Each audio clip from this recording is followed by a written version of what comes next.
आदर्श गांव में जो कुंदनपुरा में है। यहाँ पे काफ़ी लोग खड़े हुए हैं। यहाँ पे बताया जा रहा है कि रोड बड़े होने के कारण यहाँ पे लोगों के घर तोड़े जा रहे हैं। और मैं अभी पूछना चाहता हूँ मैं इनसे कि क्या क्या परेशानियाँ हैं, क्या क्या दुखदरियाँ हैं इनकी ना। मैं अशोक कुंदनपुरा मेरा नाम है और इस गांव का मैं रहने वाला हूँ। सन 1989 का मेरा जन्म इस गांव में। मैं आपको इस बात से अवगत कराऊंगा, मेरा गांव आदर्श गांव है। हमारे प्रथम प्रधानमंत्री पंडित जवाहरलाल नेहरू जी के द्वारा ये गांव बसाया गया था। कांग्रेस सरकार में हमारा गांव बसाया गया था। उत्तर प्रदेश के तत्कालीन मुख्यमंत्री संपूर्णानंद जी के द्वारा हमारे गांव में एक शिलालेख है जो भी आपको दिखाई गई है, उस पर मूर्त लगा के हमारा गांव बसाया गया था। हमारा गांव बिल्कुल सिस्टमेटिक आदर्श गांव के रूप में बसाया गया है। इस गांव में काफ़ी कम से कम 2000 से ज़्यादा के लोगों की आबादी रहती है। 1200 परिवार रहते हैं और सब अनुसूचित जाति के लोग हैं। रेगर समुदाय के लिए गांव बसाया गया था।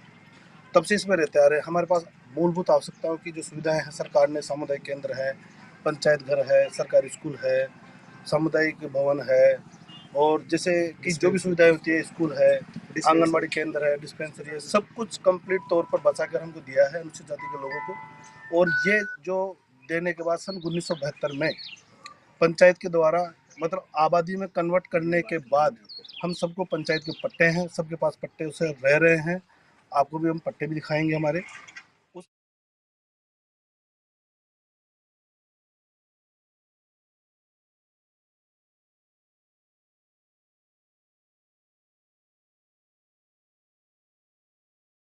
शासन मंडल ने अपने एक सड़क चौड़ी करने का निर्णय लिया। उस निर्णय के तहत हमारे गांव के जो आगे के जो मकान है, अनुसूचित जाति के जो लोग रह रहे हैं, कुछ शॉप से जो अपना धंधा रोजगार करते चले आ रहे हैं गांव के लोग, उनको उजाड़ने की मंशा से राजस्थान आवासन मंडल का आयुक्त पवन अरोड़ा अपनी मंशा रखते हुए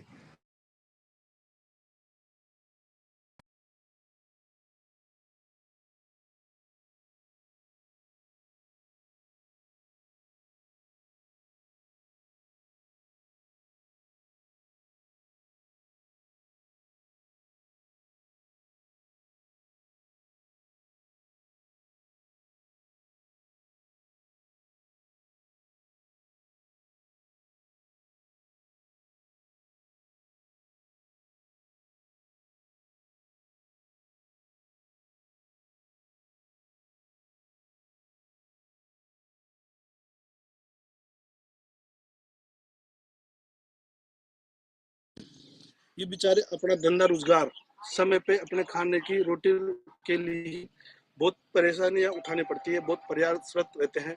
उन लोगों के पास पवन अरोड़ा ये कहता है कि आपकी जमीन हम हटा देंगे, हम हमारी मर्जी से कहीं पे भी जमीन देंगे। देने के बाद आपको हमारी दी हुई रिजर्व प्राइस आपको जमा करवाओगे, तब हम आपको यहाँ रहने के लिए कुछ आवास उपलब्ध अभी करेंगे। आप क्या कहना चाह रहे हैं, आप क्या चाहते हो कि ये आपकी रोड बड़ी हो रही है, ठीक है, गवर्नमेंट इसको बड़ी करेगी, करेगी, ये तो तय है चीजों के। अभी आप क्या चाह रहे हो कि क्या सहायता चाहिए आपको? हम ये चाह रहे हैं, हमारे पूरे गांव वालों की जो बात है वो मैं बात ये रखना चाहूंगा कि हमारे पूरे गांव वाले ये चाहते हैं कि हमारा एक तो गांव जो आवाप्ति में आप बता रहे हैं, इसको आवाप्ति से मुक्त किया जाए। पहला तो हमारा ये है। दूसरा, हम आपकी जो जनहित में रोड चौड़ी हो रही है उसके लिए हमें कोई दिक्कत नहीं, आप चौड़ी करिए। लेकिन हम ये चाहते हैं हमारे गाँव वालों की जितनी वर्गत जमीन जा रही है उतनी वर्गत जमीन मेन रोड पे जा रही है तो मेन रोड पे उपलब्ध कराई जाए, और जो घर में आवासीय जगह जा रही है उसको आवास की जगह अच्छी जगह उपलब्ध कराई जाए। तो आपका कहना है कि रिजर्व प्राइस ना लगे, उसमें आप सहमत हैं? बाकी जमीन आपको मिल रही है उसमें सहमत है, लेकिन आपकी रिजर्व प्राइस नहीं लगनी चाहिए। नहीं, जमीन में हम सहमत उनकी मर्जी से, अगर जैसे मान लो हमारे 200 को जमीन जाती है और हमको 50 का 45 का जमीन देंगे, हम उसमें सहमत नहीं है। हमारी अगर 100 की जमीन जा रही है तो हमको 100 की जमीन उपलब्ध कराए। हमारी जमीन जा रही है तो जमीन के बदले हमको जमीन दे, निःशुल्क दे। और जिनका कंस्ट्रक्शन बना हुआ है उनका आज की समय की रेट का कंस्ट्रक्शन की रेट उपलब्ध कराई। मुझे आप ये बताएं, अभी अभी यहाँ क्या रेट चल रहा होगा? हमारे गांव की तो रेट जो रिजर्व प्राइस जो भी डीएल से रेट गवर्नमेंट की आप पता करा लीजिए, और खुद को भी उनको भी पता है भाई जो हमारी डीएल से रेट है तो वो है। अब डीएल इनका कहना है कि हमें कोई आपत्ति नहीं है, आप रोड बड़ी कर रहे हैं, हमारा घर तोड़ रहे हैं, जितनी जमीन हमारी आप ले रहे हैं उतनी जमीन हमें उपलब्ध कराई जाए और एक्स्ट्रा पैसा ना लिया जाए। बिल्कुल एक्स्ट्रा पैसा नहीं ले जाए और निर्माण का पैसा दिया जाए। साथ ही में जो मेरा मेन बात यह है कि जो हमको बार बार पूरा गांव आवाप्ति के लिए जो धमकी दी जा रही है उसको आवाप्त से मुक्त किया जाए। अगर नहीं करते हैं तो हमारा अनुसूचित जाति का गांव है, ये हमेशा कांग्रेस सरकार के साथ खड़ा रहा है, हमेशा। आज तक का रिकॉर्ड उठा के देख लो, हम कभी भी उनके साथ नहीं रहेंगे। और हमारा गांव उजड़ेगा तो हम इसलिए मरने मारने पर उतारू हो जाएंगे। हम बिल्कुल इसके खिलाफ खड़े होंगे। धरना, मोर्चा, जो भी करना पड़ेगा हम सब जैसा करेंगे। कि मैं देख रहा हूँ यहाँ पे किसी को प्रॉब्लम नहीं है, गुस्सा इस बात का है कि गवर्नमेंट इनको जमीन बराबर नहीं दे रही है। और मैं ये गांव अपना कितना पुराना होगा? 1900 70 साल पुराना गांव कब है। बसा था अपना गांव? 10 जून 1956 को। 1956 का बसा हुआ गांव है। आज का नया गांव नहीं है, बहुत पुराना गांव है। और मैं आपको दिखा देता हूँ कि ये गवर्नमेंट स्कूल भी यहाँ पे, एक सेकंड, ये गवर्नमेंट स्कूल भी है। ये भी काफी पुरानी है। ये कब से बसी हुई है? सबसे जब से गांव 1956 से बसी हुई है। और मैं जिस रोड की बात कर रहा हूँ, वो सामने है। वहां पे सामने देखिए आप, एक रेल की पट्टी दिख रही होगी आपको। उसके जस्ट बगल में जो रोड निकल रही है, ये 200 फीट का रोड निकल रहा है। इस कारण ये सारी चीजें तोड़ी जा रही है। एक सेकंड आजादी के एक दशक सर, बाद आपका नाम बताएं। मेरा नाम प्रेमचंद मौर्य है।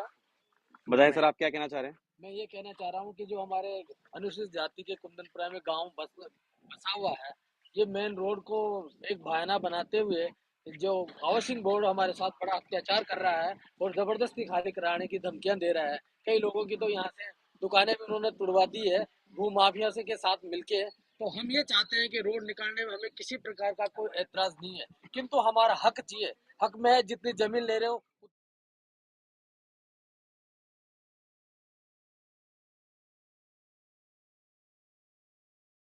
कि मैंने अभी देखा कि वहां पे कुछ दुकानें टूटी हुई हैं। हाँ, तो ये कब तोड़ी थी और कैसे काम रुका, ये सब चीज बताएं मुझे एक बार। ये एक महीने के लगभग से पहले से टूटी हुई है। अब मतलब हम एक महीने पहले का है, मतलब कार्रवाई स्टार्ट हो चुकी थी। कार्रवाई स्टार्ट तो अभी इसकी लास्ट कार्रवाई कब होने वाली है? अब इसका कोई पता नहीं है। वो तो अभी अभी एक क्या नाम से 5 तारीख को उन्होंने विज्ञप्ति जारी की थी कोई हाउसिंग नोटिस बोर्ड दिया है में। उन्होंने कि इतनी तारीख को हम लोग खाली करेंगे इसको? नहीं, ऐसा कोई नोटिस नहीं दिया। उन्होंने 5 तारीख को कहा कि आप तुरंत 7 दिन के अंदर इसको खाली करो। हमने उसके संदर्भ में हाउसिंग बोर्ड को चिट्ठी लिखी खाली है। करने का नोटिस कितने दिन पहले दिया गया था आपको? अभी 2020 और 21 में दिया गया था एक विज्ञप्ति जो राजस्थान पत्रिका और दैनिक भास्कर में जारी की लगभग 5 तारीख को। 2 साल पहले, 1.5 साल पहले आपको नोटिस दे दिया गया था कि यहाँ पे रोड बड़ी करेंगे, तो आप अपना सामान खाली कर लो, जो भी आपके कीमती सामान है वहां से निकाल लें। हाँ बिल्कुल ये था, लेकिन फिर उन्होंने विज्ञप्ति जारी कर फिर उन्होंने धमकी दी है कि आप तुरंत खाली करो, वरना हम इसके है ना जिन लोगों ने सरेंडर कर दिए उन सरेंडर करने वाले लोगों को हम वहाँ पे आवंटन करेंगे। हाँ, तो हम इस चीज के लिए बिल्कुल ही पक्ष में नहीं है। सरेंडर जिन लोगों ने किए वो उन्होंने हमारे साथ विश्वासघात किया है। रही दूसरी बात, सब गांव वालों को जितनी जमीन चाहिए उतनी जमीन दे, सबका एक साथ उनका वो जारी किया जाएगा, मेरे अलॉटमेंट को जारी किया ये जाएगा। सुनने में आ रहा है कि भूमाफिया भी लोग यहाँ से मिले हुए हैं, उनका क्या है बीच में आने का? हो सकता है क्योंकि वो यहाँ जमीन खरीदे हुए हैं। उन भू माफियों की वजह से ही तो सारा मामला यहाँ का जो है ना बिगड़ गया। और सारे जो अधिकारी हैं लेवल के हाउसिंग बोर्ड के, वो क्या लालच दिया है क्या नहीं है, उन लोगों ने मतलब सरेंडर कर दी उसके लिए। और हम अनुसूचित जाति लोगों को बुरी तरह से परेशान कर रखा है। जिस तरह से अभी आप लोगों ने देखा होगा कि यहाँ पे क्या क्या परेशानियां हो रही हैं, क्या क्या हो रहा है, क्या क्या नहीं हो रहा है, इन्होंने हमें बताया है। भूमाफिया को भी बताया है। यहाँ पे इनको नोटिस भी काफी पुराना दिया हुआ है। इनका कहने का मतलब यह है कि हमें कोई आपत्ति नहीं है, खाली करवा रहे हो, लेकिन जो हमारी चीज आपकी जो टूट रही है, जो हमारी जमीन जा रही है, उसके बदले जमीन दे दो हमें। इनका कहना इतना ही है, कोई कुछ एक्स्ट्रा मांगने की मांग नहीं है इनकी। और बताएं सर, क्या कहना हाँ, चाहेंगे? इसमें यह है कि क्या नाम से 1956 में हमारा गांव बसा है, उससे लेकर अब तक लगभग 70 साल हो गई है जब से कोई प्रकार की परेशानी नहीं हुई है? हमारा जो रोड निकलेगा उसके अंदर भी हमने कहा है कि कोई ऐतराज नहीं है, किंतु हमारा हक चाहिए हमें। और हक में 4 पॉइंट है हमारे। सबसे बड़ा पॉइंट तो है कि गांव कुंदनपुरा अब आपत्ति से मुक्त हो। दूसरा है जितनी जमीन ले रहे हो उतना जमीन हमें मिलनी चाहिए। तीसरी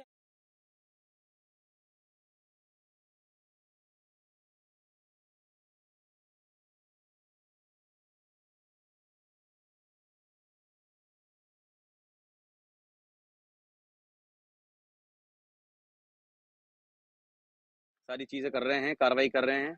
और बताएं सर, क्या है परेशानियां हैं जो भी है, आप क्या कहना चाहेंगे? आपका शुभ सर नाम? मैं भी कहना चाहूंगा कि आपका शुभ नाम बताएं। मेरा नाम है गजेंद्र सर, और सन 1976 से मेरा जन्म है और मैं कुंदनपुरा का निवासी हूँ। 10 जून सन 1956 को हमारा कुंदनपुरा बसा हुआ था। डॉक्टर संपूर्णानंद उत्तर प्रदेश के मुख्यमंत्री थे, उनके द्वारा बसा हुआ इतना पुराना गांव है। इनमें सारी सुविधाएं, स्कूल भी है, स्वास्थ्य केंद्र भी है, पंचायत भवन भी था, जो आज पार्षद कार्यालय के रूप में विकसित हो गया है।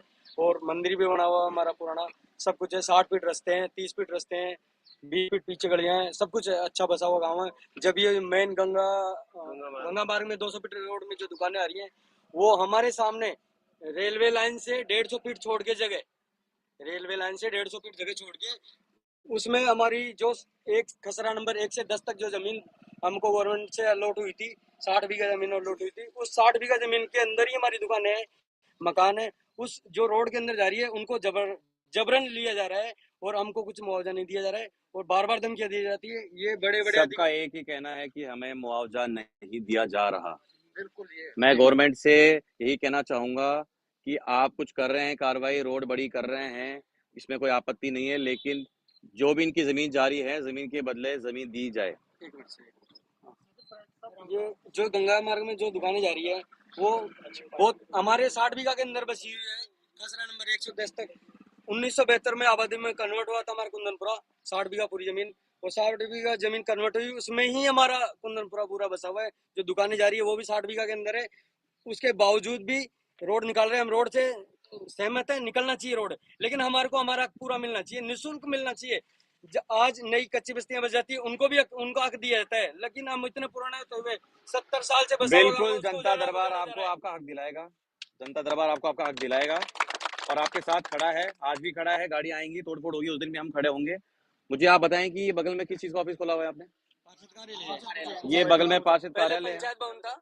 एक बात और सिर्फ एक बात और बताएं सर, बताएं। मैं बोलना चाहता हूँ कि जो ये बसा हुआ गाँव है, हम रोड निकलने के लिए तैयार है, सब सहमत है, निकलना चाहिए, बिल्कुल। देने के लिए तैयार है। लेकिन हम यहाँ से पवन अरोड़ा जी के पास कम से कम 10 बार जा चुके, उनको पूरी व्यथा सुना चुके, लेकिन हमारे कागज देखने को तैयार नहीं है। वो इतने पुराने डॉक्यूमेंट सारे कंप्लीट है हमारे पास में, देखने को तैयार नहीं है, क्योंकि वो भी नीचे अधिकारियों से मिले हुए हैं और नीचे वाले अधिकारियों ने उनको गलत इन्फॉर्मेशन देके। मेरी यहाँ पे 2-3 लोगों से बात हुई है, काफी लोगों से बात हुई है, सब यही कह रहे हैं कि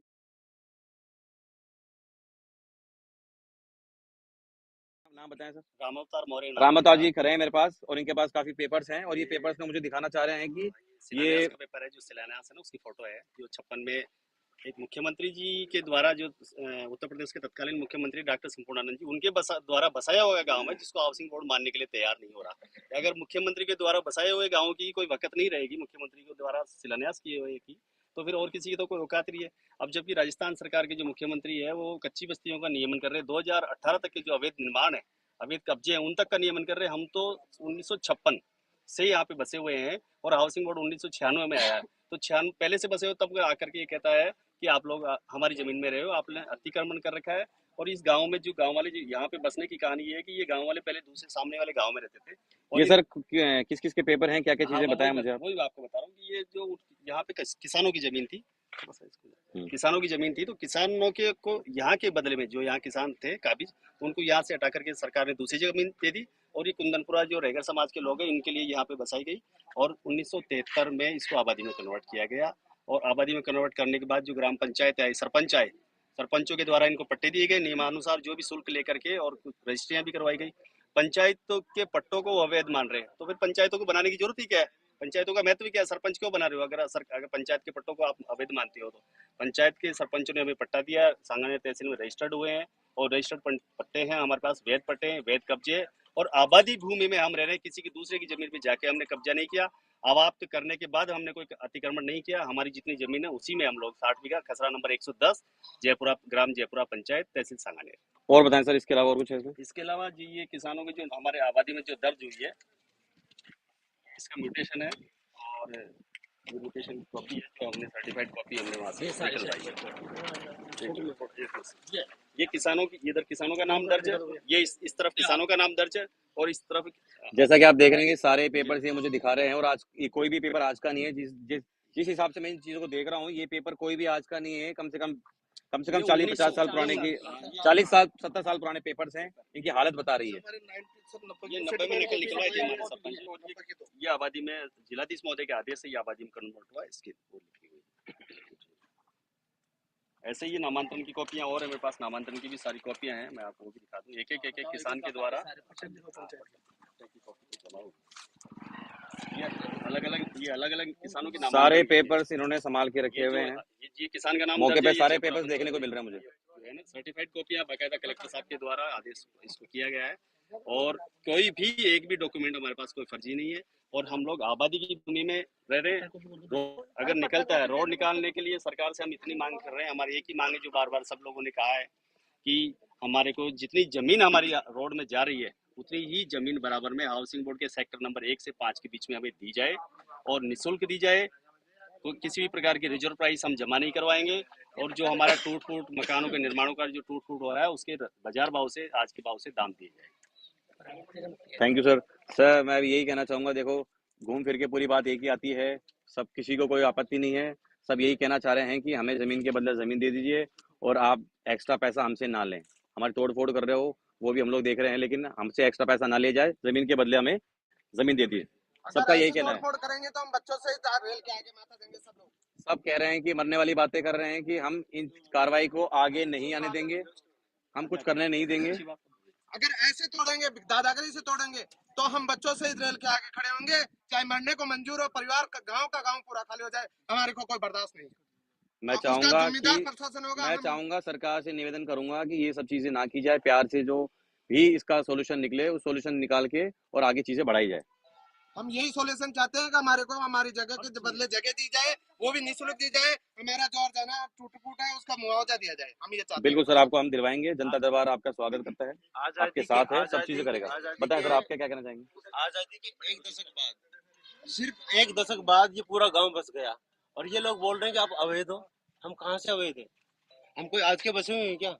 हम 70 साल से यहाँ रह रहे हैं। 1956 से आप रह रहे हैं। हम 70 साल से यहाँ काबिज है, तो हम अवैध कहाँ से हो गए? ये बोल रहे कि आप लोग अवैध, सारे पट्टे सारे कागजात हम पूरे लीगल तरीके से यहाँ रह रखे, फिर बोलते हैं कि हम आपको तो उजाड़ देंगे। क्यों उजाड़ देंगे? ये स्कूल है, सारी सुविधाएं स्कूल है। बताएं सर, अभी आप क्या कहना चाह रहे थे? आपका शुभ नाम? मेरा नाम गोपीलाल मौर्य है और 10 जून 1956 में गाँव